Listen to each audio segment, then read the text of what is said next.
Éxodos capítulo 25. Quiero que abra usted ahí y téngalo ahí.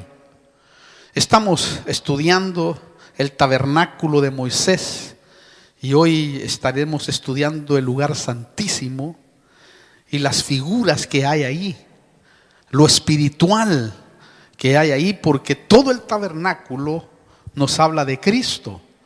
Y es tremendo realmente cuando uno lo estudia, y es algo maravilloso porque se le alumbra el entendimiento a uno, hermano, de una manera asombrosa. Y quiero compartirle eso, y es capaz que después compartimos lo del sacerdote, que también lo del sumo sacerdote, de todos los detalles, que es impresionante realmente verlo.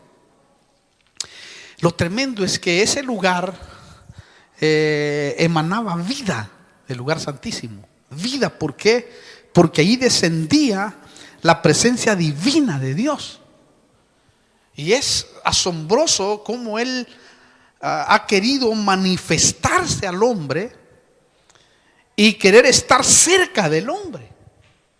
También todo esto, como dije, representa a Cristo.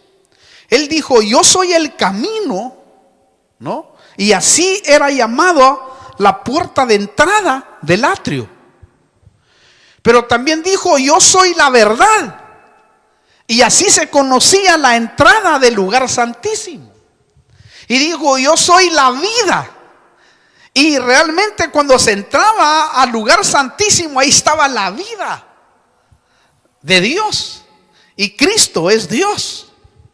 Y es maravilloso porque uno se emociona al ver cómo matemáticamente está todo ahí, hermano. Las medidas, los objetos, los detalles, los colores, las cortinas, como lo hemos venido viendo. Incluso las pieles, se me estaba olvidando un detalle, pero quizás lo voy a dar en el otro estudio. Las pieles que se usaron para cubrir la tienda, es impresionante la revelación que hay ahí. Pero vamos a dejarlo ahí porque no hemos llegado todavía ahí.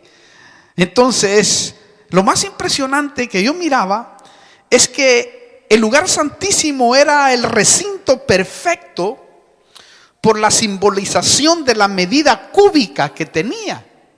La medida cúbica era 10 por 10 por 10 codos, fíjese. Lo que me asombra a mí es que el número 10 bíblicamente, o en la numerología bíblica, el 10 es uno de los números perfectos y significa la perfección del orden divino, e implica que nada falta. Oiga, es decir, el número y el orden son perfectos, que todo el ciclo, quiere decir eso, está completo. Y así es nuestro Dios. Él es perfecto en todo el sentido de la palabra. Aparte, todo el lugar era de oro. Y el oro representa la divinidad de Dios. O sea, Dios mismo. Ahora, dentro de este lugar se encontraba el arca, el trono de Dios, porque este era el lugar donde Dios moraba. Era donde, hermano, Dios perdonaba a su pueblo. Y en el Éxodos, en el capítulo 25, vamos a leer ahora, dice: harán también un arca de madera de acacia, su longitud será de 2 codos y medio, su anchura de 1 codo y medio y su altura de 1 codo y medio. Y la revestirás de oro puro por dentro y por fuera, la revestirás. Y harás una moldura de oro alrededor de ella. ¿Oyó? El oro por dentro y por fuera es una imagen de Cristo que representa su naturaleza humana y su naturaleza divina, porque así es como Él se presentó. También sobre el arca del pacto había una gran placa de oro que se le llama el propiciatorio. Este protegía y encerraba el contenido del arca que Dios había mandado hacer a Moisés. Encima de esa placa del propiciatorio estaban 2 querubines de oro. Lo glorioso es que aquí moraba Dios en luz deslumbrante e inaccesible. Cuando se manifestaba era algo extraordinario. Claro, esa luz estaba rodeada de nubes, porque el Señor dijo: no me verá hombre y vivirá. Éxodo 33:20. Pero Levíticos, quiero que leamos 16:13 para ir confirmando lo que le estoy diciendo.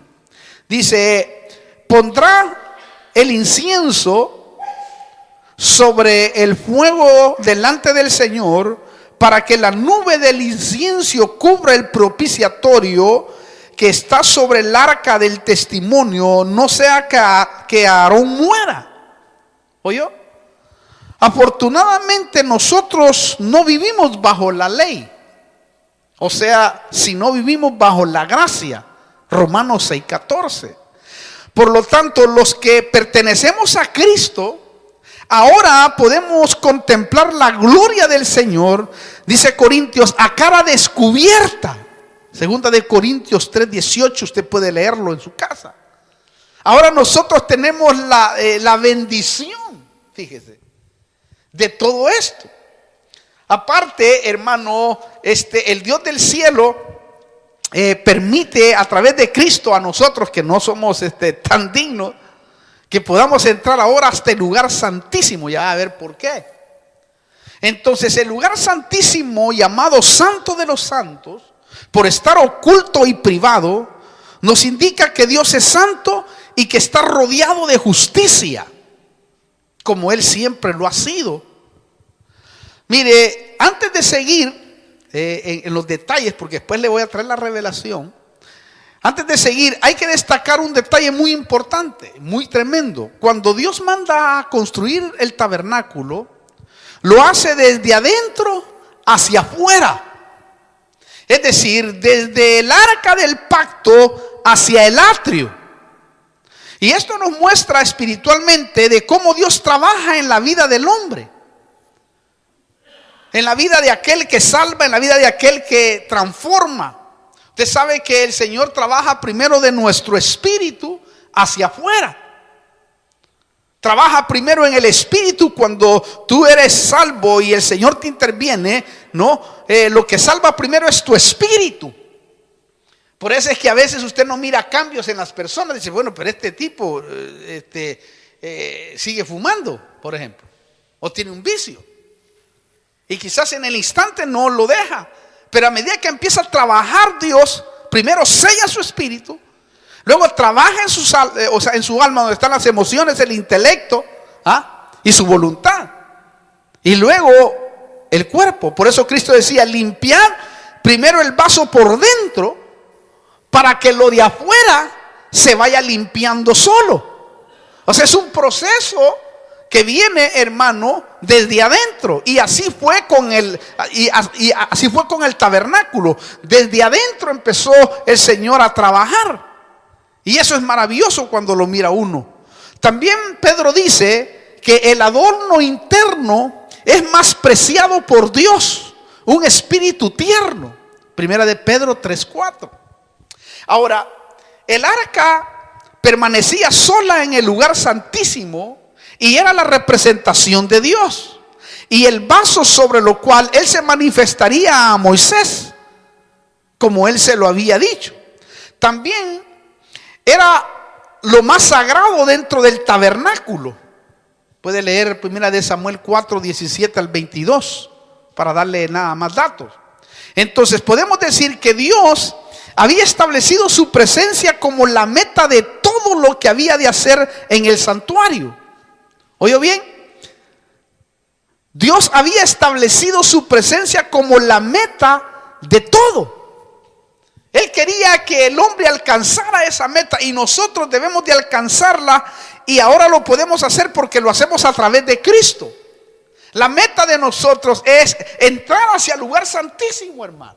No solo quedarnos con la salvación entrando al atrio o hermano pasando el lavacro, que es el bautismo, o sea que de agua. No solamente eso, sino pasar, hermano, al lugar santo, alumbrar, comer de Cristo allí con los panes que representaban no solo al pueblo de Israel, sino que representan el alimento espiritual. Sino que quiere que lleguemos hasta allá adentro, a donde Él se manifiesta. Porque la meta es exclusivamente llegar a su presencia. Porque cuando nosotros bajamos la presencia de Dios, ya sea en el culto, en nuestra casa o donde quiera que vayamos, cuando bajamos la presencia de Dios, ¿qué es lo que ocurre? Liberación, sanidad, perdón. O sea, el objetivo es llegar allí. Y lo que Cristo quería con su sacrificio es que su iglesia pudiera entrar hasta el lugar santísimo, hermano. Y el hecho está que ahora tenemos la oportunidad nosotros de hacerlo. Por eso ahora entendemos por qué el altar del incienso, Cristo, que vimos en el lugar santo, había entrado hasta el lugar santísimo por su sacrificio y se instaló allí. Y Pablo, hermano, el que escribió Hebreos, yo creo que él lo escribió, ahora le revelaron que ya no iba a estar el incensario, o sea, el altar del incienso no iba a estar ya en el lugar santo, sino que ahora iba a estar en el lugar santísimo, porque Cristo entró directamente, no al santuario terrenal, sino directamente al cielo con su sangre. Y ahí la expió y ahí Dios la aceptó y se quedó ahí. Por eso es que Hebreos 9 no es que hay un error, porque muchos teólogos piensan de que es un error que el altar del incienso esté ahí adentro del lugar santísimo. Y el altar del incienso representa a Cristo. Y Cristo entró hasta adentro. Esto es maravilloso, hermano. Veamos Hebreos 9, 3 al 4. Dice: y detrás del segundo velo había un tabernáculo llamado el lugar santísimo, oiga, el cual tenía el altar de oro del incienso. Note, ya está aquí adentro, mire. Y el arca del pacto cubierta toda de oro, en la cual había una urna de oro que contenía el maná, y la vara de Aarón que retoñó, y las tablas del pacto. ¿Oyó eso? El altar del incienso ahora aparece acá. No en el lugar santo, sino en el lugar santísimo. ¿Por qué? Porque Cristo entró de una sola vez. Y eso es lo glorioso, y lo confirma el versículo 24 de Hebreos 9. Dice: porque Cristo no entró en un lugar santo hecho por manos, una representación del verdadero, sino en el cielo mismo, para presentarse ahora en la presencia de Dios por nosotros. ¿Oyó eso? ¿Notó? Por eso a través de Cristo nosotros también podemos entrar directamente a la presencia de Dios. Usted y yo somos privilegiados, porque ahora nosotros, como real sacerdocio, pueblo santo, podemos entrar por Cristo a bajar la presencia de Dios. Por eso es que, hermano, aún el que dirige, el que canta, debe de tener su meta, su objetivo de bajar la presencia de Dios en él, para que esa presencia se irradie hacia el pueblo. Esa es la bendición que tiene el vaso que está arriba acá. Su objetivo es bajar la presencia de Dios, porque al bajar la presencia de Dios e irradiarse, entonces Dios se glorifica. Entonces Dios obra poderosamente. Aparte, no es casualidad, y esto es muy importante que veamos, no es casualidad que el velo del templo se rasgara de arriba para abajo cuando Cristo murió. O sea, cuando suspiró Cristo y muere, el velo, como que fuera, se rasgó de arriba para abajo. Eso es algo extraordinario. Veamos la cita para explicar eso, que es fundamental, porque es algo sobrenatural lo que sucedió ahí. O sea, un milagro. Notemos, Mateo capítulo 27, o léalo ahí en la pantalla para que sea más fácil, porque es muy importante. Versículos 50 al 52. Entonces Jesús, clamando otra vez a gran voz, exhaló el espíritu. Y he aquí, oiga, el velo del templo se rasgó en dos, de arriba abajo. Y la tierra tembló y las rocas se partieron. Y los sepulcros se abrieron y los cuerpos de muchos santos que habían dormido resucitaron. ¿Oyó eso? El velo que dividía el lugar santo del lugar santísimo se rasgó. En otras palabras, es Cristo, yo lo veo así, entrando con todo el altar del incienso a presentar la sangre en el propiciatorio. Porque ahí se presentaba la sangre. Y justo la figura es perfecta, porque muere Cristo y el velo del templo empieza a rajarse, hermano. Eso, el sacerdote que estaba ahí ha de haber sido impactante ver eso, hermano. Es como que llegó Dios con su mano y rasgando, porque el sacrificio que se estaba haciendo ahí era el sacrificio perfecto. Era el sacrificio que se estaba esperando por los siglos. Era la sangre pura y verdadera de Cristo, ya no de machos cabrillos, ni de ovejas, ni de cabras, sino que era el mismo Dios, el verbo hecho carne, haciéndose hombre, hermano querido, y tomando la posición de cordero. Porque hay que entender esto, que no murió el Hijo de Dios, porque Dios no puede morir, sino que murió el Cordero de Dios que quita el pecado del mundo. Como cuando Isaac iba a ser sacrificado, no fue que murió Isaac representando a Cristo, representando a Dios, sino que murió el que estaba prendido ahí, el que lo suplantaba. El que vio Juan, he ahí el Cordero de Dios que quita el pecado del mundo. Porque si no sería herejía decir que el Hijo de Dios murió, porque Dios no puede morir. ¿Entiendes? Eso es muy importante entenderlo. Entonces eso es impresionante cuando uno lo mira. Entonces cuando Cristo entra con todo el altar del incienso, porque Él es el altar, entonces, hermano, entra hasta el propiciatorio a dar su sangre, a presentar su sangre. El propiciatorio era desde donde se juzgaba al pueblo, y Dios tenía misericordia. Perdón. Por eso el propiciatorio significa la misericordia de Dios. ¿Por qué? Porque ahí se rociaba la sangre del cordero o la sangre del sacrificio. Y ahí es donde Cristo entró, pero no entró al lugar santísimo hecho de mano de hombre, sino que entró al mismo cielo. Porque el tabernáculo es exactamente, hermano, una figura de lo que es, o de la realidad que hay en el cielo. Por eso es que el Señor se ocupó, el Padre se ocupó de todos los detalles. Y le dijo: así como te he mostrado en el monte, así quiero yo que lo hagas perfectamente. Porque es lo mismo que está arriba. Pero Cristo no entró, hermano, al de la tierra. Entró directamente al del cielo, imagínense. Y a Pablo se lo revelan.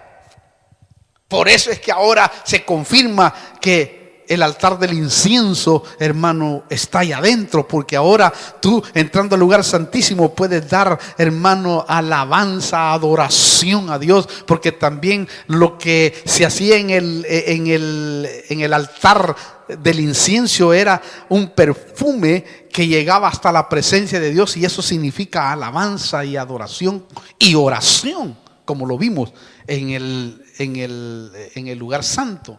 Ahora, el velo no fue una mano humana que lo partió en dos, sino hubiera sido de abajo para arriba. Es decir, alguien hubiera metido de abajo para arriba para romper, pero no, fue de arriba para abajo. Y déjeme decirle que estaba bien hecho. Por eso es que fue sobrenatural. Mire, por revelación podemos decir que fue Dios mismo quien con ese símbolo puso fin a todo el ceremonial del santuario. Es como que estaba diciendo: ahora se termina todos los sacrificios que estaban haciendo, porque hubo un sacrificio perfecto. O sea, la ley se terminaba cuando alguien cumplía toda la ley. Por eso es que, hermano, ese era un pacto condicional. Es decir, si alguien cumplía, se terminaba para empezar otra dispensación. Mire, esto es tremendo si lo vemos de esa manera. Es decir, se acabó la ley ceremonial y ahora empieza Dios a tratar de otra manera. Pero es como que hace un alto, un stop, ¿verdad? Porque después va el Señor en el milenio, su tabernáculo va a bajar. Creo que ahí va a ser el original. Ahora, volviendo al arca, ahí podemos ver que habían también 2 querubines cubriendo el arca sobre el propiciatorio. En Éxodo, quiero que vaya usted conmigo allí. Vamos a ver el Éxodo capítulo 37, Éxodo 37, versículos 7 al 9. Quiero que vaya usted conmigo. Dice: hizo igualmente 2 querubines de oro, los hizo labrados a martillo en los 2 extremos del propiciatorio, un querubín en un extremo y el otro querubín en el otro extremo. Hizo los querubines en los 2 extremos de una pieza con el propiciatorio, y los querubines tenían extendidas las alas hacia arriba, cubriendo el propiciatorio con sus alas, uno frente al otro. Los rostros de los querubines estaban vueltos hacia el propiciatorio. ¿Oyó esto? La mirada y la humillación de ellos hacia la presencia de Dios era como que estaban de rodillas sobre la misericordia, ya que eso es lo que significaba el propiciatorio, uno al lado de otro. Lo más impresionante que yo empecé a investigar es que por revelación, esto es por revelación, podemos ver que antes de bajar el diseño original, ¿verdad? Porque es un diseño original del lugar santísimo, yo me atrevo a decir por lo que he descubierto, que no eran 2 querubines, sino que eran 3 los que cubrían el arca, en representación del Padre, Hijo y Espíritu Santo. ¿Por qué me atrevo a decir eso? Que es tremendo. Porque la traducción original de la Biblia hebrea en Ezequiel 28 es tremenda lo que dice. Pero le voy a leer esta y después leo la hebrea. Compruébelo usted después. Pero mire cómo dice el versículo 14. Tú, querubín protector, dice esta versión de las Américas, de alas desplegadas, yo te puse ahí. Estabas en el santo monte de Dios, andabas en medio de las piedras de fuego. Ahora mire cómo dice Ezequiel 28 en la traducción original del hebreo. Oiga esto, Ezequiel 28:14 dice: eras como el querubín ungido que cubría, oiga, con sus alas el arca. ¿Oyó? Porque está hablando de Luzbel, de Satanás, cuando estaba bien. Yo te había colocado en el monte santo. ¿Oyó eso, hermano? A lo que más me asombró es que yo seguí buscando en mis Biblias, tengo como unas 30 y pico de Biblias, y fui a la Reina Valera actualizada. Y hermano, ahí confirma esta revelación que le estoy diciendo, porque dice así, la Reina Valera actualizada. Corrigieron ese versículo y dice así, dice: cuando fuiste ungido, yo te puse junto con los querubines protectores. Oiga eso. O sea que podemos decir que es como que habían 3 querubines, porque ahí lo dice. Más esta hebrea es tremenda, hermano, la Biblia hebrea. Esto nos pone a pensar, pensemos, que en el tabernáculo celestial hay una vacante. Pensando en voz alta, esto es solo un pensamiento. ¿No será que la novia irá a ocupar ese puesto? Y que es por eso que Satanás tiene tanta envidia contra ella. ¿O serán los ministros? Porque son los que cubren coberturas de la iglesia. Ya lo vamos a ver más adelante, para poder amplificar ese pensamiento, porque tengo otro dato. Pero antes de ir a ese dato, yo solo para que le quede zumbando un poco la cabeza. Habían 3 cosas que tenía el arca. También tiene significación o significados maravillosos. El maná dice que tenía la vara que reverdeció y las tablas de la ley. Y eso puede tener, se le ha dado algunos significados maravillosos que puede significar la Trinidad. Porque el maná representa a Cristo. Él dijo: yo soy el pan de vida. ¿Oyó? Porque Cristo es el verdadero pan que descendió del cielo, dice Juan. El maná. Eso estaba representando a Cristo. La vara de Aarón que reverdeció, ella nos representa al Espíritu Santo dando poder. Porque el Espíritu Santo es el que da poder. Poder y autoridad al creyente, y fluye a través de ¿qué? A través de su fruto. ¿Me entiende? Porque reverdeció. También, hermano, nos puede hablar de la resurrección de Cristo. Los muertos resucitan, ¿no? Da vida, fruto. Las tablas del pacto representa la ley y su voluntad para el pueblo de Israel, que Dios tenía ahí y va a estar presente siempre delante de su presencia. Volvamos a los querubines. Otro detalle: los querubines son seres extraordinarios y sublimes de la creación de Dios. ¿Por qué? Porque son guardianes del trono de Dios y cuidadores de secretos, de los misterios de Dios. Eso era Luzbel. Luzbel era cuidador, conocía secretos de Dios. Secretos extraordinarios, misterios que Dios le revela a los suyos. Lo impresionante es que en Lucas, me impacta, Lucas 8, versículo 10, dice: y él dijo a vosotros, los discípulos están ahí, ¿no? Sus discípulos, versículo 9, y después leemos el 10, dice: sus discípulos le preguntaron que qué quería decir esa parábola, porque les está hablando de una parábola el Señor, de la parábola de la palabra, de la semilla que cayó en diferentes terrenos.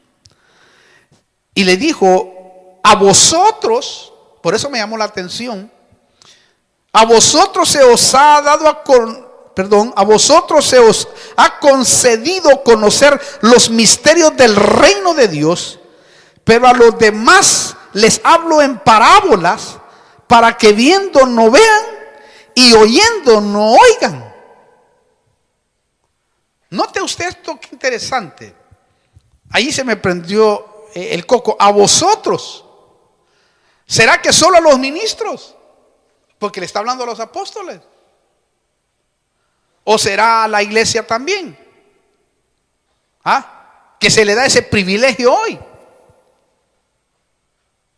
Pero lógico, los ministros son los que traen el alimento, la revelación que Dios le revela en su palabra. O sea, es decir, cosas que ojo no vio y que oído no oyó, ¿verdad? Son las que serán dadas a conocer, ¿no? Y que del cofre viejo, Biblia, se sacan cosas nuevas, ¿no? Que vienen reveladas. Que no, lo que te revelan no es que sea una inspiración, no, es una revelación que está dentro de la palabra, porque la inspiración es una sola, ya no hay más, la palabra nada más es la que está inspirada. Pero sí Dios se revela, es decir, te abre el entendimiento, te presta el conocimiento para que tú puedas ver cosas que en otros tiempos muchos no han podido ver. Ahora, ahí está la disyuntiva, ¿no? Aunque yo lógicamente digo yo, o sea que la iglesia es la que va a estar, la iglesia, la novia, es la que va realmente a vivir eternamente en el paraíso de Dios. Porque cuando termine todo, dice Primera de Corintios, y Cristo restaure todo, dice que Él va a entrar al Padre y se va a hacer uno con el Padre, pero va a quedar la novia en representación de las misiones, ¿no? Pero es tremendo, ¿va? Son pensamientos nada más. ¿Quiénes serán los cubridores o que ocupen la vacante si es que Dios va a poner otra vacante ahí en ese arca celestial? Si no lo ponen, no nos vamos a pelear, solo estamos pensando, pues, porque hay gente que se puede pelear por eso. Pero si pensamos bien, Satanás le tiene un odio a la iglesia, hermano. Tremenda. Ahora, ¿por qué le digo todo esto? Porque el gran sumo sacerdote de todos ha traspasado los cielos y ha llegado su sangre hasta el lugar santísimo de Dios. O sea, hasta ahí ha llegado, hermano, para darnos privilegio a nosotros. Leamos la Hebreos 9, versículo 11 y 12. Pero cuando Cristo apareció como sumo sacerdote, oiga, de los bienes futuros, a través de un mayor y más perfecto tabernáculo, no hecho con mano, es decir, no de esta creación, y no por medio de la sangre de machos cabrillos y de becerros, sino por medio de su propia sangre, oiga, entró al lugar santísimo una vez para siempre, habiendo obtenido redención eterna. ¿Oyó eso? Jesús entró al lugar santísimo una vez para, o sea que de una vez para siempre, y se instaló ahí. Y más, esto sí hay que leerlo, Hebreos 4:14, para darle más información sobre esto. Dice así: teniendo pues un gran sumo sacerdote que trascendió los cielos, Jesús, el Hijo de Dios, retengamos nuestra fe, porque no tenemos un sumo sacerdote que no pueda compadecerse de nuestras flaquezas, sino uno que ha sido tentado en todo como nosotros, pero sin pecado. Por tanto, acerquémonos con confianza al trono de la gracia, para que recibamos misericordia y hallamos gracia para la ayuda oportuna. ¿No? Hasta ahí entró el Señor, hermano. Aparte, la vergüenza más grande para Satanás es que él fue tentado en todo. O sea, cuando dice todo, es en todo. Tentaciones de todo tipo, pero nunca jamás pecó. Y porque nunca jamás lo hizo, por medio de él nosotros entramos, porque él es nuestra cobertura hacia el Padre. Ahora, en el cielo, oiga, esto es muy importante, no hay un trono de juicio ahora, sino que hay un trono de gracia. Porque eso es lo que quería Dios con el hombre, mostrarle su gracia y vivir con ellos. Lógicamente que lo va a hacer porque por medio de Cristo ya está escrito que el Padre y Cristo mismo innegablemente va a venir en el milenio y va a estar en medio de nosotros. Por eso es dichoso el que ahora se acerca a ese trono de gracia para ser perdonado, o sea, para recibir gracia. Por eso usted y yo somos más bienaventurados, pero también va a ser mayor juicio. Mayor juicio digo porque las oportunidades que usted y yo hemos tenido son muy grandes, no como los otros. Eso sí, hermano, Dios está llamando al arrepentimiento. ¿Por qué? Porque ya han pasado más de 2000 años o 2000 años y está a punto de llegar a su fin la dispensación de la gracia de Dios. Está a punto de llegar a su fin. Dios le ha dado al hombre, pero mire, oportunidad de todo tipo. O sea que el hombre no va a poder tener excusas de ninguna manera. ¿Por qué le digo esto? Porque con la venida de Cristo comenzará el tiempo de juicio, el cual conocemos como la gran tribulación. Ahí comenzará el juicio total. Es como que empieza a cerrarse la gracia, porque la gracia de Dios se cierra exclusivamente cuando la iglesia sea levantada a los cielos. Y luego el periodo de gracia sigue con los salvos que se quedaron en la tribulación, que en este caso es los tibios y Israel. Pero ya eso es tratar con gente salva. Ya no es para ir a salvar a nadie ahí. Ahí es para dar testimonio nada más de que el verdadero Cristo es el que fue, hermano, el que fue sacrificado. Y que Israel lo va a reconocer ahí, porque ahí le va a enseñar las manos y le va a decir: yo fui el que fui crucificado en la casa de mi padre. Aquí están mis huellas. Y ahí les enseñará las manos, dice, y se arrepentirán, hermano, y llorarán. Aparte va a ser tremendo, porque cuando el Señor venga va a haber una resurrección de malos. Apocalipsis 1:7 dice que y todo ojo le verá. Y aún, dice, los que le traspasaron. Quiere decir como que va a levantar a Herodes, a Anás, a Caifás, solo un ratito para decirle: miren, yo era el mero mero y ustedes no me recibieron. Y entonces ahí como que los vuelven a enterrar, ¿va? Porque ahí así dice, que aún los que lo traspasaron lo van a ver, hermano. Lo revela Apocalipsis 1:7. Entonces, esto es tremendo, porque ahora es cuando en el tiempo de gracia el hombre debe de venir a Él. Lo más triste es que si el hombre deja pasar el tiempo de gracia que estamos viviendo, ya no podrá ser salvo y será demasiado tarde cuando le aborde la tribulación. Es decir, si no te arrepientes ahora, queda otro trono, especialmente aquel que no ha recibido a Cristo. Queda otro trono, el trono de juicio. Porque hay un trono de juicio que todo ser humano va a tener que afrontar. Nosotros vamos a ir al tribunal de Cristo. A nosotros van a juzgar primero para darnos posiciones. Pero luego viene otro trono, en donde dice que nosotros juzgaremos al mundo y a los ángeles. O sea, va a haber una corte privilegiada de la iglesia que van a ponerle un conocimiento superior. Porque, hermano, dice que vamos a juzgar al mundo y a los ángeles. ¿Cómo juzgaremos a los ángeles? Tenemos que saber, nos van a tener que dar todos los datos. ¿Cómo será, va? Imagínense.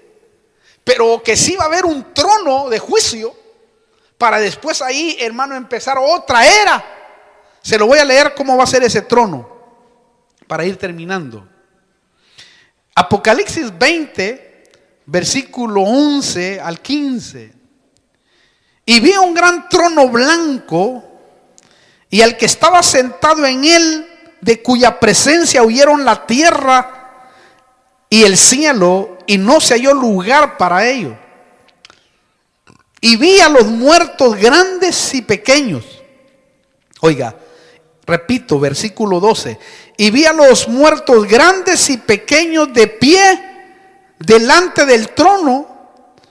Y esto impacta. Y los libros fueron abiertos. Y otro libro fue abierto, que es el libro de la vida. Y los muertos fueron juzgados por lo que estaba escrito en los libros según sus obras. Note, hay escalas de juicio que van a ver. Porque hay gente que se portó bien, pero igualmente lo van a echar al lago de fuego. O sea que no es, igual a que se haya portado bien, si nunca recibió a Cristo, se pierde. Y puede haber sido, hermano, una persona muy muy cuidadosa en la tierra, ¿ah? Que obra, que hace obras y que, hermano, todo el mundo lo conoce o la conoce, pero eso no lo salva. Por eso incluso hasta María misma tuvo que haber recibido a su Salvador para poder entrar a esa salvación. Porque aquí dice, mire, y vi, repito, versículo 12, y vi los muertos grandes y pequeños de pie delante del trono, y los libros fueron abiertos, porque cada uno de nosotros tenemos un libro donde se anotan, ¿verdad?, los errores, los pecados, etcétera. Pero luego cuando tú llegas a Cristo, y cuando te alcanza Cristo, y ya en Cristo te alcanza el pecado o pecas, pero te acercas al abogado, que es Cristo, ¿verdad?, el intercesor, entonces te borran, que esa es la otra ventaja que tiene la gracia. Pero oiga esto, eso sería otro tema, ¿va?, para explicarlo mejor, pero repito, y vi a los muertos grandes y pequeños de pie delante del trono, y los libros fueron abiertos, y otro libro fue abierto, que es el libro de la vida, y los muertos fueron juzgados por los que estaban escritos en el libro, en los libros según sus obras. Pero no puedo salir de ahí. Mire, se me vino otro pensamiento. Los libros fueron abiertos, el libro de cada uno. Luego está el libro de la vida. Cada vez que alguien se salva, lo ponen en el libro de la vida, desde el Génesis hasta el Apocalipsis. Pero también hay otro libro, que ese no está acá mencionado, que es el libro del Cordero. Que de ahí, cuando anotan a alguien allí, ahí sí ninguno se pierde. Porque de todos los que me diste, oh Padre, ninguno de ellos se perdió. O sea que cuando ya te ponen ahí, sí, pero en el libro de la vida, sí pueden haber borrones. Quiere decir que hay algunos que pueden ser borrados, según lo que dice la Biblia. Aunque no estamos hablando de los libros, pero incluso hasta Moisés dice: Señor, bórrame del libro. ¿Se acuerda? De la vida. Ahí sí pueden ver borrones. Lo dice la Biblia también. Y no borraré tu nombre del libro de la vida al vencedor, dice en alguna porción. Léalo. Es para un dato nada más. Pero vuelvo a leerle otra vez. Ojalá se me aprenda otra cosa aquí.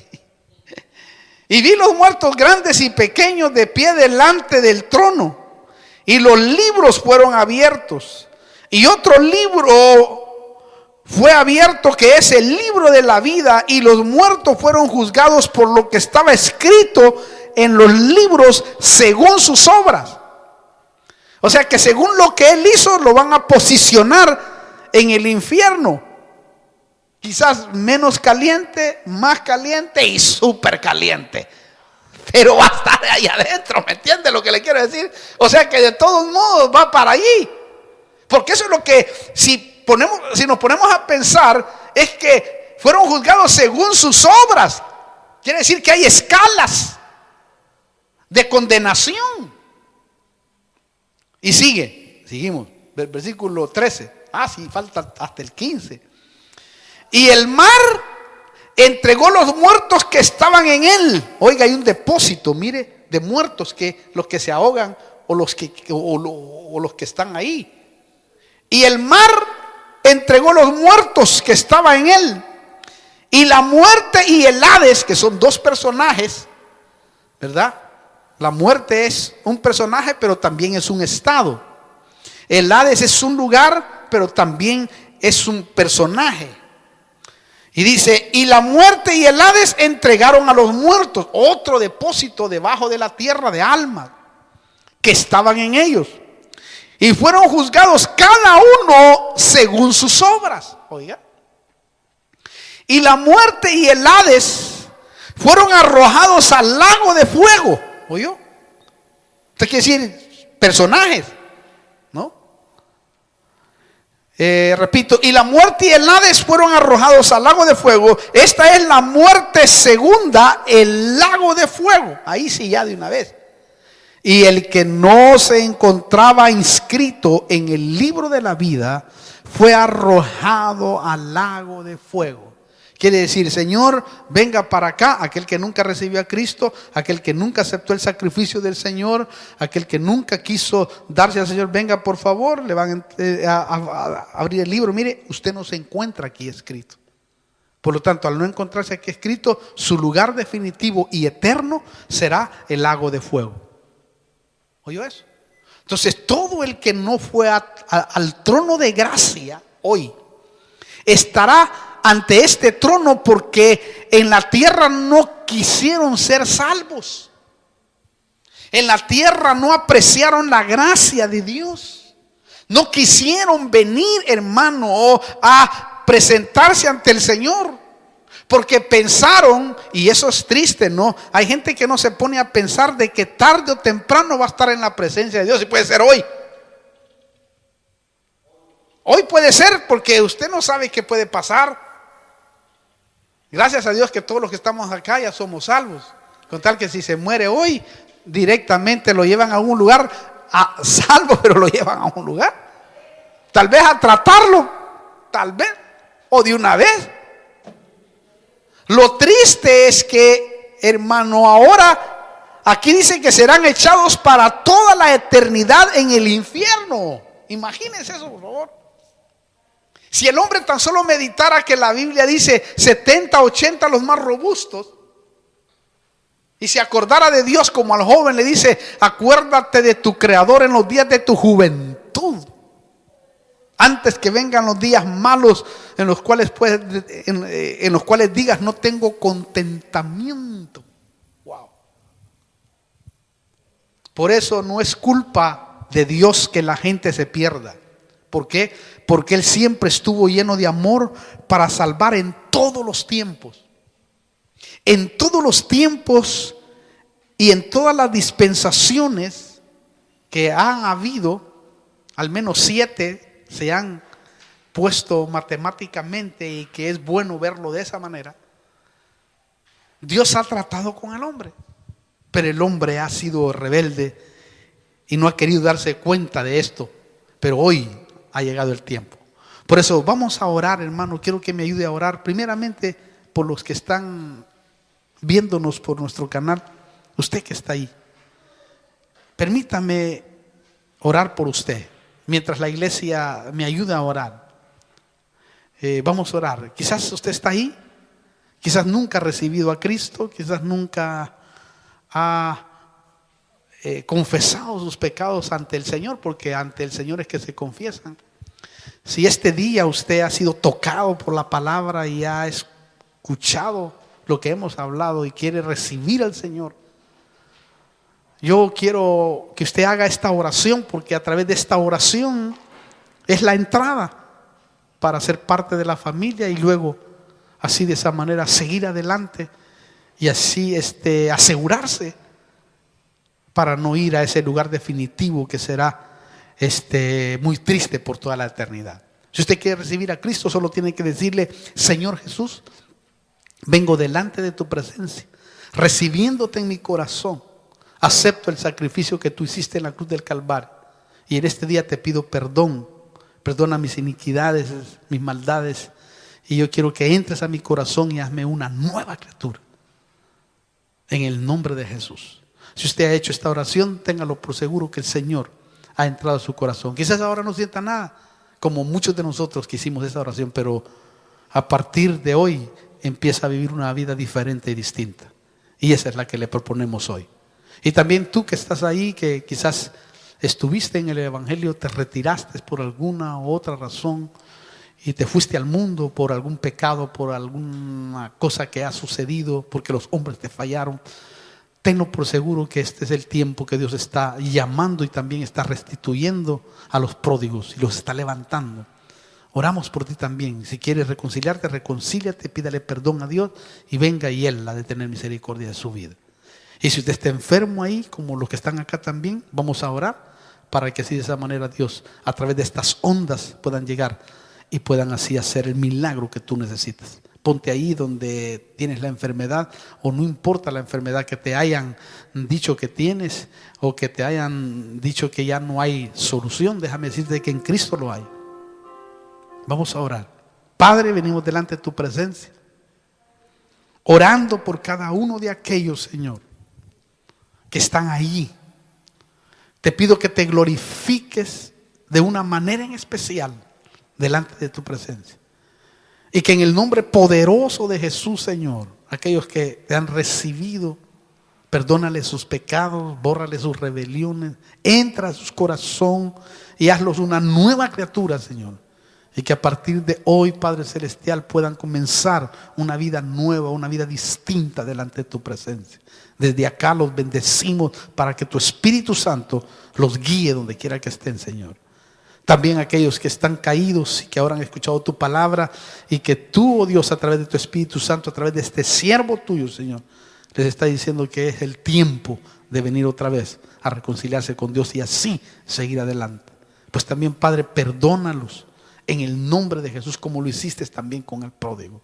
Y así también oramos por toda enfermedad, Señor, que en el nombre de Jesús toda enfermedad inmunda sea curada por el poder, oh Dios del cielo, y tus dones de sanidad operando, Señor, delante de tu presencia. En el nombre poderoso de Cristo Jesús, para la gloria y la honra de tu nombre, Señor. Lo declaramos así, y toda enfermedad ahora mismo se pudre, se quema por el fuego de tu Espíritu Santo, para la gloria de tu nombre. Amén y amén.